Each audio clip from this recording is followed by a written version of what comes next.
I will give permission to the students to enter the room, if it's okay with you. All right, thank you.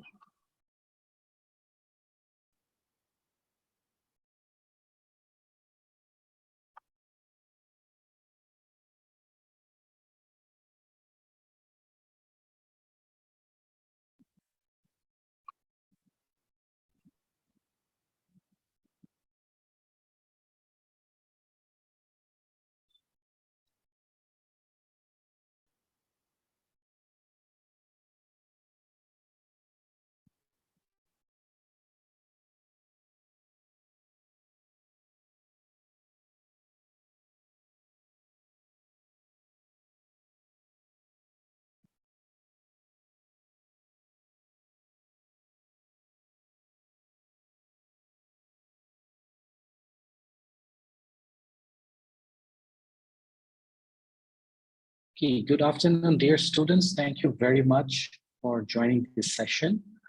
Today we have an eminent speaker, Prof. Badar Iqbal.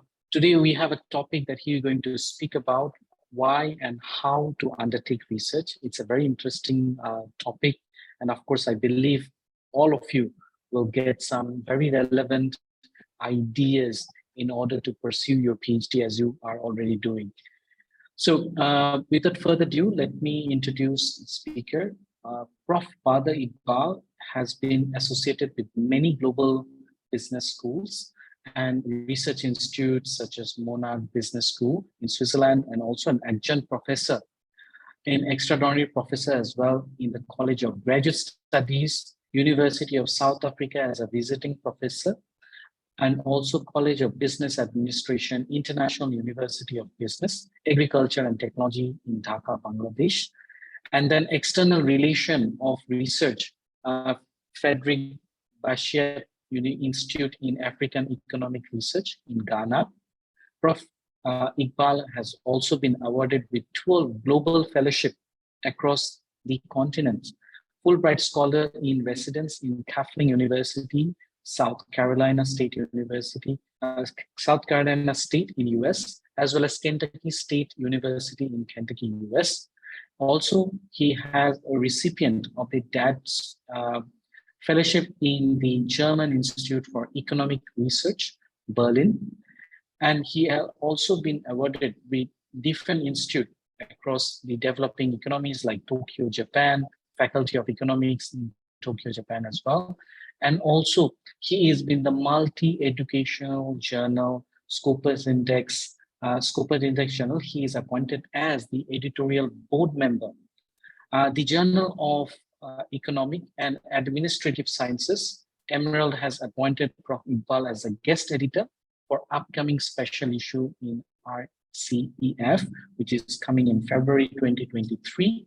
Research in Globalization Journal, published by Elsevier. Prof. Iqbal has been assigned as an editorship for the special issue. He has also been assigned as editor for the special issue on the foreign direct divestment. Okay, without further ado, thank you so much, Prof. Iqbal, for your time and efforts putting towards our student. I am giving you the floor. Maybe you can continue from here. So Prof. Iqbal will be sharing his expertise from his point of view without any slides. So please give a careful ears and eyes and look forward to listening from you, Prof. Iqbal. Over to you. Thank you so much. Okay. My dear students, good afternoon to all of you. At the very outset, I would like to thank you to the organizer, especially the Dr. Pona, for inviting me for this gathering of the research scholars and the other students. And I have chosen the topic which is more relevant today. That is why and how to undertake research. Basically, when you talk about why and how to undertake research,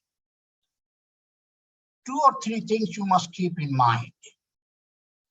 One is you want to become a good teacher or a good researcher, what is required is create a passion. Because without passion, you cannot be able to do justice neither for your research or nor your teaching. And creation of passion is a very formidable task. It is not easily created among the, especially the research scholars or the even the teachers also, which are on the verge of the entering point. But without creating the passion, and that creation is total involvement to self-actualization. This is very important because in developing countries, I have come across some of the issues. One of the biggest issues that people are coming in research by default, not by choice. That is one of the basic problems. They are not getting jobs elsewhere, so now you say they have to join the PhD.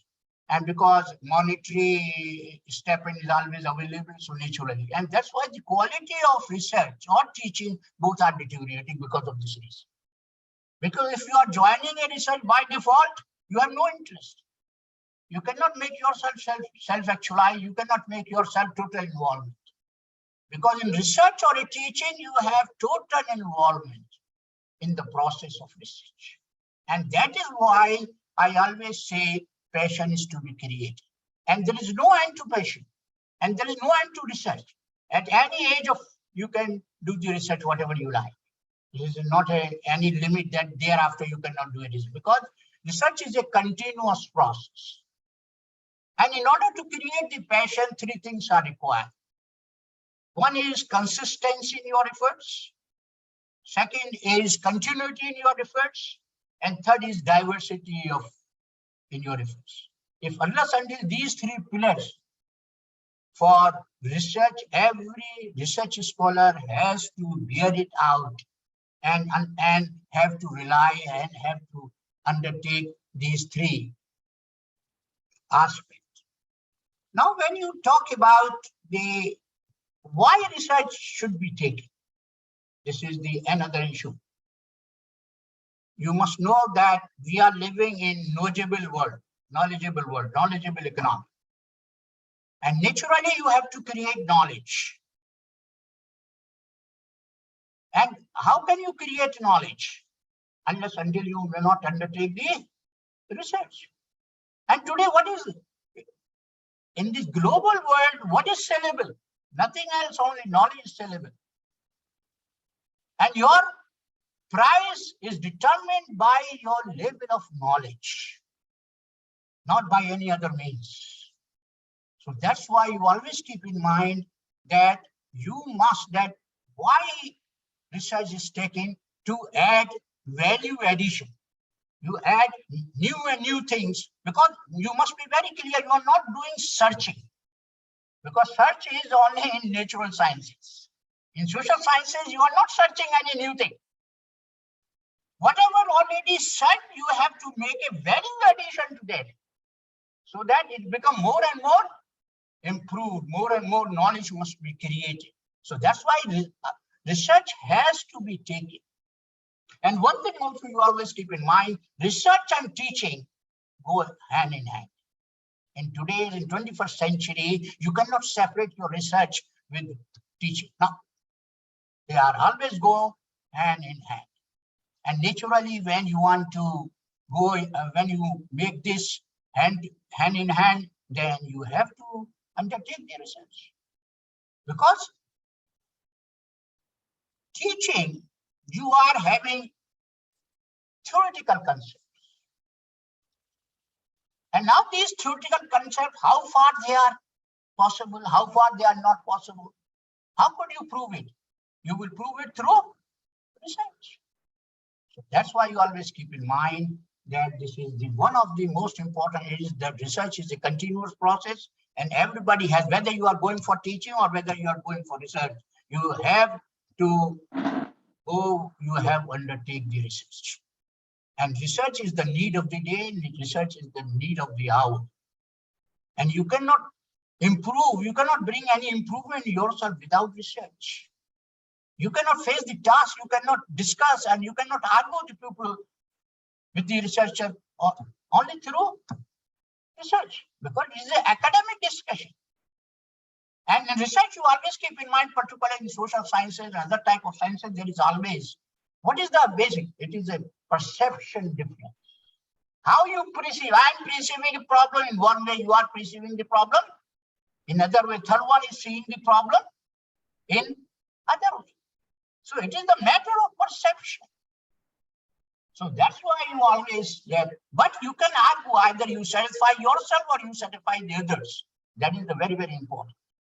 And this can only be possible when you are very familiar and you have a knowledge. And you always keep in mind, knowledge is like a sea. You don't know what is the width and what is the depth and what is the nothing. And you are just swimming in it. And another thing is that knowledge changes very fast. Knowledge changes very fast. What is relevant today, tomorrow it will become irrelevant. Then that's why you have to cope with the change. You have to cope with the knowledge. And I have so many examples for it, when that researchers from developed countries like United States or UK and Germany and other, and the researchers from developing countries, they always say that we are discriminated. They are being discriminated because they are giving more pay, more perks, and developing countries research are not getting as much perks as they are the developed countries. It is not a discrimination. It is only because of the level of knowledge. It is the level of the knowledge in developing countries much lesser than the level of knowledge in developed countries. In developed countries, you are having subject matter issues or the problems of 2022. When a thesis is submitted, it is always said that you always have a citations in your review of literature. I will take up later on that that must be up to date. And that is very, very difficult. How to just have a most latest references in your research, because more references you are having, that speaks out that how much labor you have put, because you are supporting your viewpoint by citing so many up-to-date, updated citations. So that's why you always keep in mind that research has to be taken if you want to make it competitive, and you have to create knowledge, more and more knowledge, because first you create the knowledge, then you facilitate the knowledge, and they are go hand in hand. So that's why the first thing is why you go for research. So research is the need of the day, research is the need of the hour, and you have to undertake research because you have to abreast yourself what is happening around you in relation to your research problem there. Basically, the first very point which I am starting that now come to the, because I've already spoken that in just 40 minutes, everything cannot be covered. But it does require 3 or 4 hours to complete the entire process of research, right from the topic and to the end of submission of the thesis. I just give a synoptic view of all these things. So I'm taking the first one is topic. Selection of topic. This is very critical, very important, very strategic for the research scholar. And he or she must be very, very careful in selecting a particular topic, because topic must have enduring effect. If the topic is not enduring in nature and content, it will not be fair enough to do that. So enduring, so you must be very, very cautious about the selection of the topic. Because there is a common, in developing countries, it is common thing that the topic of the research are 3 lines, 4 lines, 2 lines. This is not fair. Because if you have it longer, and you are linking one aspect to another, third, fourth aspect, you will lose the spirit of the topic. The topic must be as much short as it could be. It should be properly worded. It should be clearly indicate what you want to do. There should not be any vagueness in that topic. So selection of topic is very, very important, and everybody must be very careful in selecting the topic. But when you are going for a topic, because in developing countries, one of the important issues is that a student select a topic, and after 6 or 7 months, he's saying that, sir, I'm not getting the required literature on the topic, and now my topic must be changed. So you lost that years you have lost. So that's why you must be very, very careful that whenever you are selecting a particular topic, you must make a survey that how much literature, how much related issues or directly or indirectly related issues are available, so that you can be able to undertake the research smoothly. And that is one thing I will also add is there, that when you are selecting the topic, research topic, you must have 2 or 3 options. That could be. And now you make the comparison. Which one topic is more enduring, more topical, and company strength and weaknesses of every topic you just judge by yourself, and then come to the final decision to select a particular topic. So selection of topic is very, very important. Now the second topic is that when you are background for research, which includes introduction, which includes the objective, which includes the research questions and other scope and other things and structure of the thesis and so on and so forth. So here you must see that in introduction, this is very, very important for the researcher, because this is the beginning, and this gives the first impression that in what direction are you moving out. So your introduction must be very, very specific, blunt, to the point only. And if you made, and how you can make it more and more meaningful, purposeful, when you give citation in your support of your viewpoint, that why others are saying, are supporting this particular topic or doing research on this topic. So citation, because some of the time you find in introduction, generally research scholar does not give citations. Citation is necessary in order to make the your introduction more and more meaningful, more scientific, more and more purposeful. So after introduction, when you have then the background problem, statement of the problem, this should also must be very, very clear that it will give a complete picture, so that you must be knowing what is to be done and how it is to be done. That is very, very important, that you have to give a statement of problem. It should be neither too lengthy and should not be too short. Sometimes the people give a too short statement of the problem. No, it should be comprehensive. Coherence must be there. Coherence must be there. Then you must give this statement of problem. And there you have to see. Now there is a matter of choice. Some researchers, they start from research question, then they come to the objectives. And somewhere they give the objectives, then go for research question. I am of the view that objective come first and research question come afterwards. Because when you know the aim, that why you are undertaking a research, what you want to make a research, then you can create, then you can develop the research questions. What issues are to be undertaken? What issues are to be undertaken, and how these issues can be tested? So all these, that's why you must keep in mind that you must have clear objectives and you must have a clear research questions.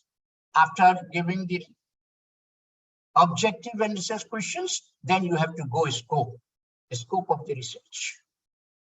The scope is also very important.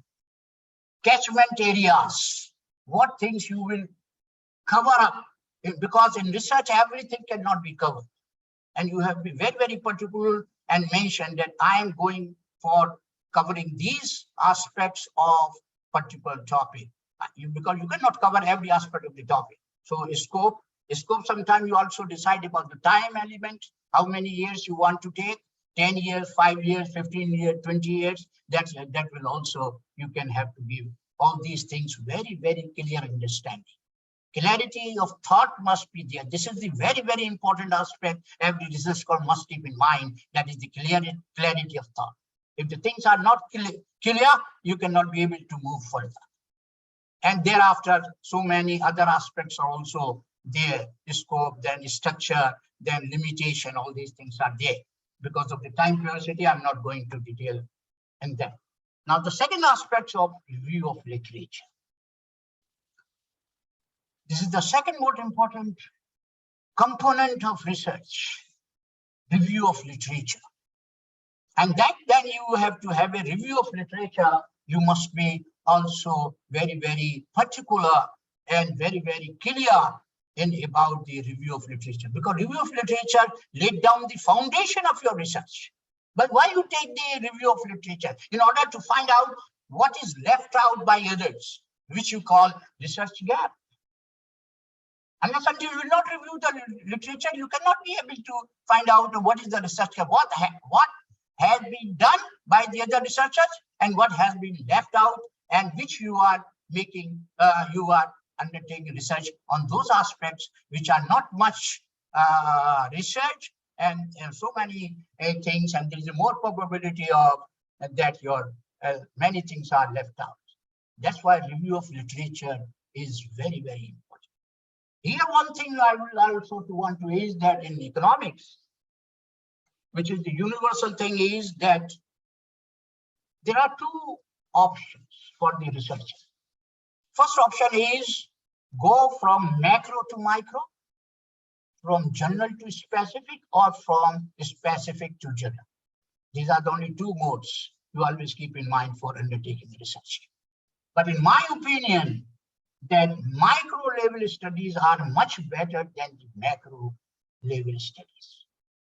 Because you come from a specific, you cannot generalize, and you cannot say that whatever you have micro, that will be applicable to all. No. But if you come from general to micro, from macro to micro, then you will be very, very near to the truth, and you can be able to make more purposeful, more meaningful research, which has a relevance, which has a basis for future research. So that's why review of literature. And in review of literature, there are so many modes for review of literature. Some researchers do component-wise, some they make it general-wise. As a whole, they give just review of literature. But some are very particular that they, whatever the components they are covering in their research, they give component-wise review of literature. And here also, there is another mode is that they also classify theoretical review of literature and empirical studies review of literature. And these are the new trends which have emerged up. And 2 years back, I was there in University of South Africa as a visiting professor. There I also see one thing I learned there, that when they give a citation, that Nelson 2021, they also give page number. Just it's more specific than that. They give cite the page number from where they have taken that matter and where in support of the air. So this could also be a new dimension, because in general, you will not find, I have evaluating 15 to 20 foreign university theses, only in South African thesis, otherwise in Australia and other countries, Malaysia, they don't give the page number, they just give the name, last name of the author and the year in which that study is published.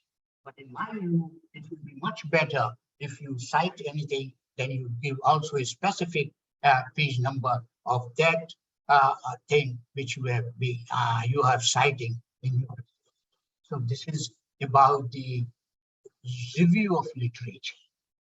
Then the review of literature, after review of literature is how to carry out the research. What will be the research methodology of your research? Basically, here two things you must keep in mind. One is qualitative research, other is quantitative research. In qualitative research are more difficult as compared to quantitative research. And earlier, 20 years ago or more than 20 years ago, there was not much emphasis on quantitative research. There was only the qualitative research. And qualitative research are more difficult. And that's because of its complexity. Complexity is there, and you have to very, very particular, and you must be having more and more vast knowledge and other thing, and you must be well off about the research methodology. So basically, when you see the research methodology is the main component. I also cite some examples here. A few years ago, I got a thesis for evaluation from Monash University because in there they don't make a defense of the thesis. They only award the thesis on the basis of the recommendation of the external examiners. And you will not believe that I was also surprised, and I feel that how much advanced things are taking place in these countries, and we are lagging far behind. And you just imagine that they give one-line topic. The candidate selected one-line topic, and that topic was news affects the stock market. And you just imagine the candidate has written nearly 250 pages on one-line topic. Just imagine. One line, and that is true. News affects the stock market. And he has collected data his own. And then he decides. And therefore, much more qualitative research rather than quantitative research. Because topic is more qualitative in nature and content rather than the quantitative. So that's why you see topic must be as short as you could, and that should be topical of the relevance of today's global world, or national problem, or international problem, or local problem, whatever. I always say when I was delivering this such type of research, because in many universities in India and other countries, theses always go to a foreign examiner of the developed countries. United States, UK, France, Germany, Australia, all these countries. But they don't suppose this is the problem of national problem of India. But they don't have any idea of all these things about the data and information. But they recommend the thesis. On what basis they recommend the thesis? What consideration, what components they take under consideration while recommending the thesis? Number one, introduction. How you introduce your problem. How much clarity of thought is there. You are very much clear in your aims, objective, risk questions, and so on and so forth. There is enough clarity of thought. Then they go for review of literature. That how intensive and extensive review of literature you have undertaken. How much, because that speak out how much labor you have a candidate has put therein. And the third one is research methodology. Because research methodology are universal, applicable in every country, and you cannot find a difference there. And because of the research methodology, because I also cite another example, when I was the Dean of a Faculty of Commerce in AMU, a thesis was sent to a professor of Latrobe University, and that professor has given his viewpoint that the method which the candidate has used has no relevance to the problem. And instead, he gave the method that he should have used the method. But he recommended the thesis. And that was the matter of surprise that how when he is saying that this method which he has used in his research is not relevant much. Instead of that, he should have that. But why he recommended? Because he was fully satisfied with the introduction, review of literature, and other aspects of the thesis. And then he recommended that the thesis may be one subject that he should replace this method by the given method. So that's why you will find research methodology selection. There is so many methods in quantitative method, but now the question is why do people go for the quantitative method of research instead of qualitative research? Because in qualitative research, you have to write so many pages, time consuming, energy consuming, money consuming, but you have to write 250 or 300 pages in order to justify your topic. In quantitative research method, you just select a module, you just select an equation, econometrics, anything, and just put your variables and the inference comes out. So that is a lesser time consuming, lesser money, lesser energy, and so on and so forth. But today, much emphasis, especially for the highly global index journals, they always prefer empirical studies rather than qualitative studies because of the space and other considerations. Elsevier journals or SAGE journals or Emerald journal or Clunover journal and others, or Springer, all these there you will find that they always prefer that the thesis. And recently, the Australian journal Asian Economics Letter, they say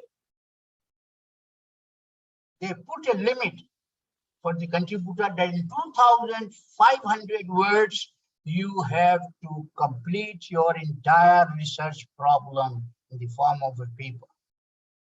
And here you just see 2,500 words, you cannot do. If it is a qualitative research, you cannot do. But in quantitative, you can do in 2,500 words, you can manage your paper and you can write a paper and you can complete your paper. And that's why today, very few research institutes across the world, they go for qualitative research. They are all just quantifying. They are just going for qualitative research, quantitative research. And the quantitative research, the selection of the method is very, very important. The mode of collecting data is very, very important. The nature, you have to structure the questionnaire and other things. What question should be more relevant? What question should not be given in that, so that you can be able to get it, your required data.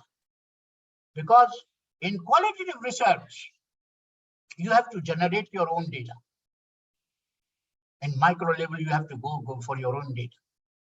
And data can be generated through questionnaire, interviews, and so on and so forth. There are so many modes of there. But the question is that how you can select a research method in order to analyze your data or your information, in order to draw inferences from there. The answer is that the choice of the method, choice of the technique, selection of the technique basically depends on the nature of the problem which you have selected. How many variables are you generating?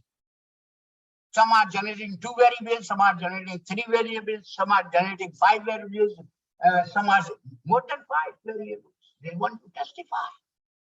So then you have to see. You cannot have a predetermined thing that no, I will go for ANOVA 1 way or ANOVA 2 way, or I will go for this model. No. When you collected the data and you are going, then you have to decide, then you have to concentrate that how to move out, how to collect, which methods should be taken into account. And that is basically what is the need of that problem. And the need of that problem will basically provide you that you go for the selection of the data. So selection of the research methodology which you are going to make use of in your research. So that is another important aspect, but it is a very, very lengthy topic, component of the research because of the paucity time, because it will not be fair enough to leave out the other components of research and just go for that research methodology. Then the second is analysis of data. How to analyze the data, what test you will apply, what methods, what models, what econometrics you will apply and you analyze the data, because there are so many options about all these methods, and it is the nature of your problem that will give you that how you go for it. And that's why analysis of data, and that analysis data must be critical. You must be very, very critical in analyzing the data. There must be very, very clarity in your analysis of data. There should not be any way that in your research, and everything must be very, very clear analysis of data. And here you have to make out, in some research they make it overall analysis of the data, but in today's trend is that they go for analysis of data according to the objective. First objective, the data is analyzed. For second objective, this data analyzed. Third objective, so and so forth. They just give the objective, first objective, two objective, 3, 4, 5, and then they say. And similar thing is when how to testify this data, testification, validity of data, and that you have to develop your hypothesis. Sometimes researcher select a hypothesis according to the objective. One for one hypothesis, one objective, second, 4, 5. If the 5 objectives are there, then he has a 5 hypothesis. But those sometimes, those who are taking more intensive research or extensive research, in first objective, they have a one hypothesis, then he may develop a sub-hypothesis also in order to give more meaning, more purpose, and more purposeful things to the research. So that is basically is that how you test your hypothesis, which objectives of which hypothesis is rejected and which hypothesis is accepted.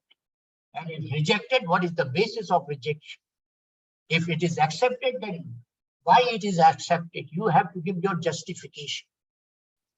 And that justification, and that is all given that these are the objectives which have been testified and they are accepted, and these research questions, they have been testified and they have been accepted, and these research questions they are rejected because they don't have any relationship between the variables which you are making research in that variable. Then thereafter, another important issue comes, inferences drawn. What inferences are drawn?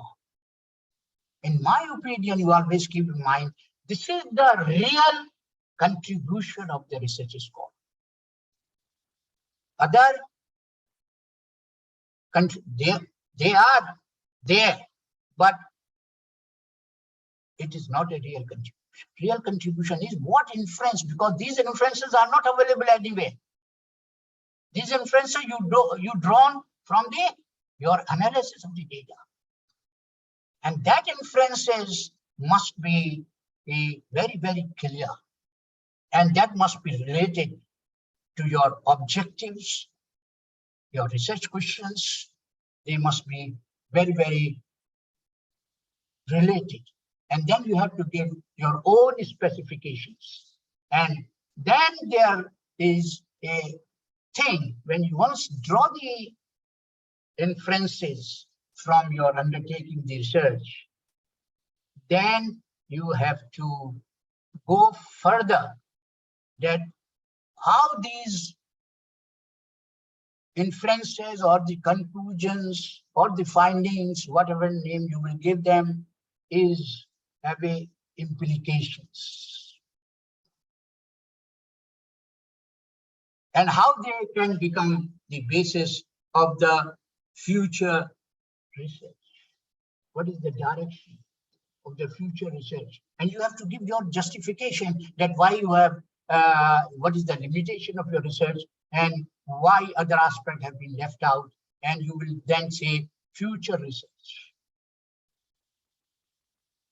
The way you give your advice, that you have to give that these are the areas which I have not touched upon, and these areas which the future researchers or the researchers can undertake the research. So in this way, you just imagine right from the topic and to the answer to the future research, all these steps and all these steps must be interlinked with each other. They should not be in isolation. They must be interlinked with each other, and then you can be able. And now the last aspect, which is bibliography, which you call references and so on. And this is the most typical thing where a lot of limitations are always there. In every thesis, you will find many limitations always find. The one of the most implications that in bibliography you have given the citation, but in running text you have not given the citation. This is the most common problem which is come across while the evaluator face this problem. You must be very, very clear that whatever you are having references, they must be in running text also. So that is the very, very important. Sometimes it is pointed out, even I am the examiner of the USM and I am University of Malaya, I have examined the thesis, and such type of things I noticed that you have not cited one of the most important study, neither in running text nor in the reference in the bibliography. This aspect should be taken care of. This is very, very important. And I'm really surprised because I've never come across the method which the Malaysian universities are adopting. And being the external examiner, I have overall questions on the thesis. But their internal examiners, they have chapter-wise questions. Even they are so concerned what is the spelling mistakes. And this is not the job of the supervisor, the examiner, that he point out. You just see that there are certain typographic mistake or some grammatical mistakes there. But if you say pinpoint this page number 9, page number 20, page number 30, it does not apply. You just give that before awarding the exam, the candidate must have make a proofreading, and whatever the limitation in terms of grammar, in terms of spellings, they must be sorted out. So that's why, so in bibliography, American school in APS, you can always see they are not basically followed. I hardly come across any research thesis where that model is followed. Because they just give books, research articles, and so on and so forth, and website and so on and so forth. But that model say no. First take a book. Many modes are there. Textbook, reference book, translated book, edited book. You give one by one, but nobody does it. And that's why it is my personal request that when you prepare your reference, you go by this. This is the most latest method in preparing the reference and preparing the bibliography. You just give first reference books, textbooks, then edited books according to the weightage in research. You always textbook has no weightage in research, but because of the concept, you make use of it. But reference books, edited books, translated books, and so on and so forth. Similarly, when you take the articles, then academic journals, non-academic journals, you must have a classification. Clear? These are the academic journals which we have made it out. These are the magazines which we have made out. And similarly, there also the translation is also there, and so on and so forth. And in this way, you prepare your bibliography. Then it will be very exhaustive and very, very interesting and very, very relevant to the student as well as the other also. So the time is already, I've taken more than 45 minutes. Now I open it that any question if you want, you can ask me question. I'm here to answer your doubts. Okay. Thank you very much, Prof. Badar, for very interesting sharing. I believe a lot of students has understood what is the process, and it's not an easy journey as you mentioned. So yeah, dear students, if you have questions for Prof. Badar, please do ask. Question for Prof. Badar. You can unmute yourself and you can ask.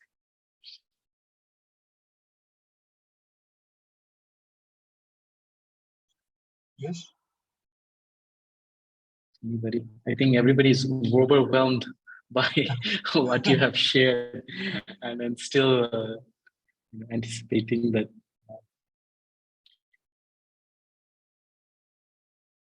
Any question from anybody? Welcome. If you have any doubt about my any viewpoint, you can clarify. That will be a good thing. Yeah. Always if you be have vocal. doubts, Researcher must be always vocal. Vocal does not mean that out of things you are asking, only relevant question you must know, so that you clarity, because in research clarity is very important. If you don't have any clarity either in thoughts or either in data anywhere, if you are not, then you cannot be justify your research. It will be very difficult, especially when you defend your thesis. Then it will, because in defense of thesis, when you present your research, a lot of questions are arise because people are having a direct link that how you have got it this one. If you are clear, then you can easily give the answer. If you are not clear, then it will be very, you just jugglery of words will not serve any purpose. that's true. Yeah.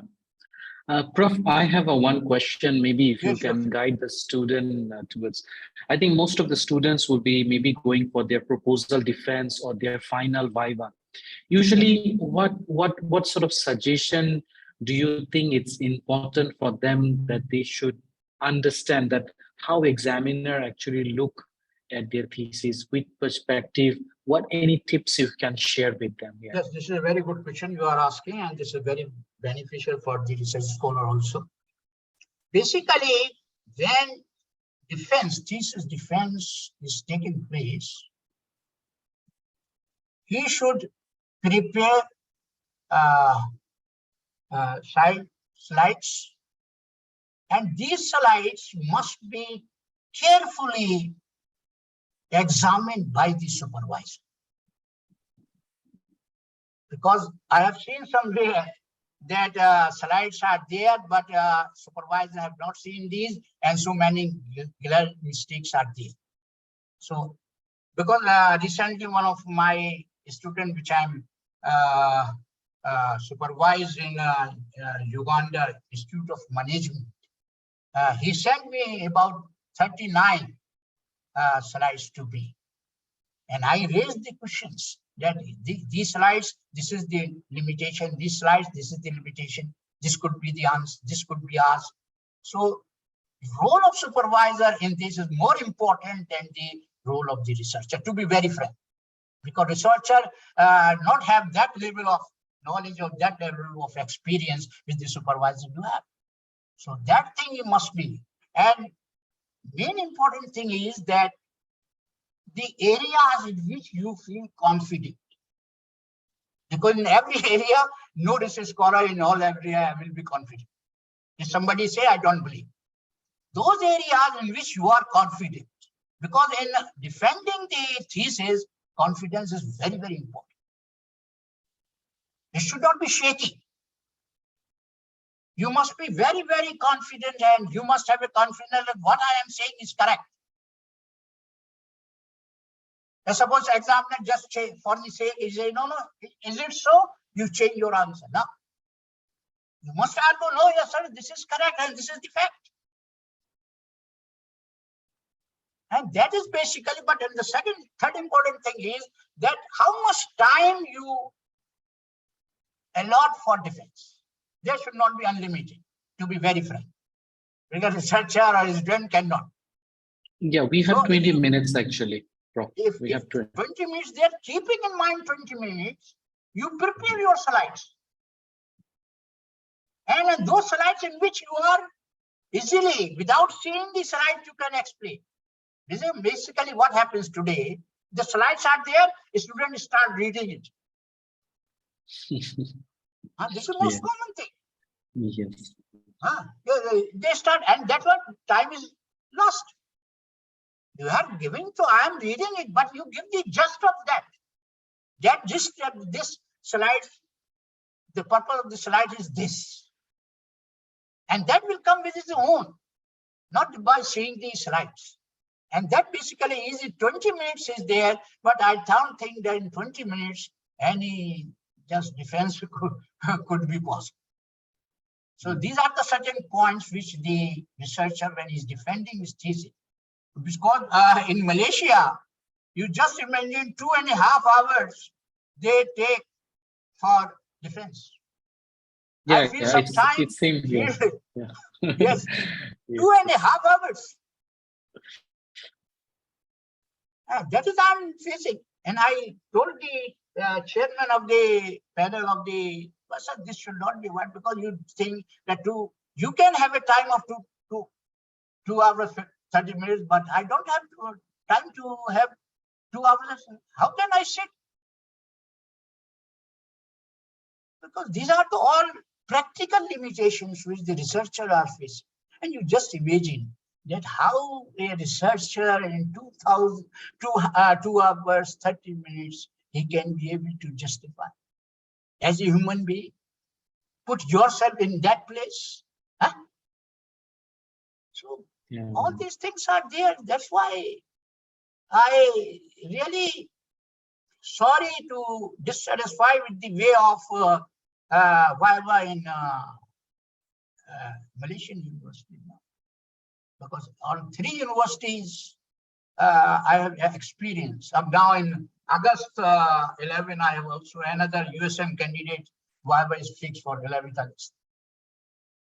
You just give overall picture of it. And sometimes I feel very astonishing that you are writing, topic is good, research methodology is good, this is good. And when he's asking what grade you will put in, you say, oh no, second. And I ask him, why you have written this good or very good? Huh? You have written in writing that this thing is very good, this is good, and this is good. And now when the grade is coming, you are saying, no, sir, he should be given second. And I don't agree. Last time I did not agree. I say my decent, no, I don't agree. This is not fair. You write in your report. Don't write very good or good. You write fair enough. Fair is okay. Then it is justified. The fairness means it's maybe good, may not be good. But when you are writing very good, and then you are having not recommending in so this is I don't agree with it. So these are my observations from because I conducted the Viva VOC of these universities. That's why I'm this. I guess I will believe the Australian method. All the exhaustive report they ask, 3, 4, 5, 6 pages. And on the 3 examiners and the recommendation of the 3 examiners, they decided it is awarded or not awarded. And whatever the limitations left out there, they just the supervisor you just correct. That's actually a good concept. I mean, it's a very good concept. Yeah. Thank you so much, Prof, for sharing. And it was, I'm sure, to provide an opportunity to interact with people, research scholars. And basically, I never go by bookish language. I always share with my own experience so that I can argue. Absolutely. Yes. And that is the basic.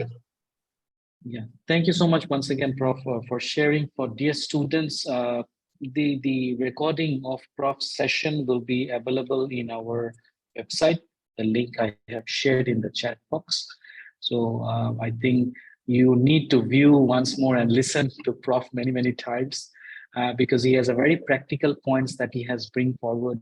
And you have to be very understanding from that perspective because you have to have this. I really like the continuation, diversity, and putting a continuous effort on learning because research is no more by choice. It's actually a mandatory at the moment in the academic career. So as you all be going in academic career, and it's very important for all of you. So with that, thank you so much once again, Prof. Badar, for your time and sharing your experience with our students. Really appreciate from the school and our research center. Dear students, thank you so much for joining this session. If you have any viewpoints or anything, you're welcome to email me. I'll forward to Prof. Badar if you need much more in-depth viewpoints. Yes. Thank you so much, Prof. With that, I'll end this session and take care, Prof. And have a nice weekend coming ahead. Thank you. All right. Thank you, everybody. Bye-bye, and take care of yourself. Okay.